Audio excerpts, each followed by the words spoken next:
मोनाबिलिनि 5 बाजिनाय लोगो लोगो नैबे दावराव बसुमतारिया नोंथांमोननि गेजेराव थावब्ला नुजाफैलायबाय बिग ब्रेकिं निउज लानानै। दिनैनि बिग ब्रेकिं निउजफोरानो जाबाय नगाव डिस्ट्रिक्टनि दिन्दांफारा होननाय गामियाव सासे मानसिया दिनैनि मागोनि दमासिङाव जौ फेफ्लेनानै बिहावा बिहामजोखौनो गावनि हिन्जाव साननानै खुदुमफ्लांदोंनो। लोगो लोगो बिहामजोआबो रागा जोंनानै बेदर एरनाय गारबाजोंनो बिहावखौ गोदनायाव सुनानै बुथारदों होननानै सुलुङाव मोनथिनाय जादों।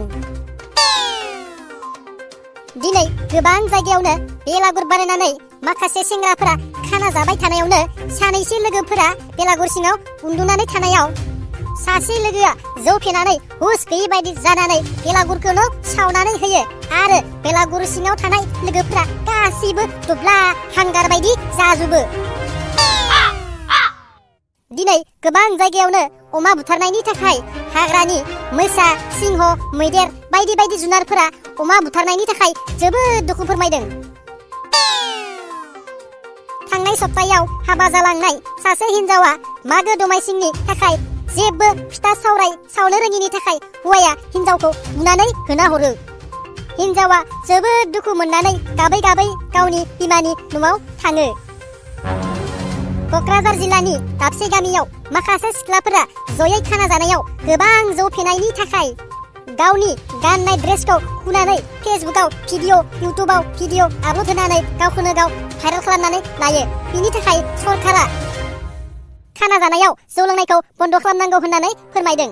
साहा डिस्ट्रिक्टनि सेल्टापारा होननाय गामिनि साबा सेंग्राया खाना जानानै जोबोद जौ फेनानै गावसोरनि गामि खाथिनि लामायाव बाइकखौ गोसायै दाब्रायबाय थानाय समावनो मासे मोस्रोमजों एक्सिडेन्ट जानानै जायगायावनो सेलटेप दुब्ला थैखायो।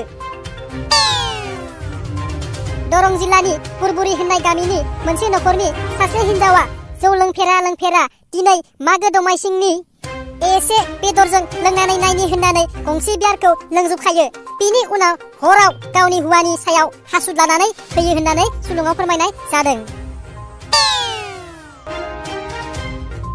दिनै हराव मागो दमासिनि थाखाय खाना जाबाय थानायावनो मोनसे गामिनि सेंग्राफोरा गामियाव बन सिखाव खालामनो होननानै खावनो थांदोंमोन। बेयावनो मासे फाग्ला सैमाया लोगो मोननानै सासे सेंग्राखौ अखायदा जायगायाव अरनानै जायगायावनो दुब्ला दोनखायो।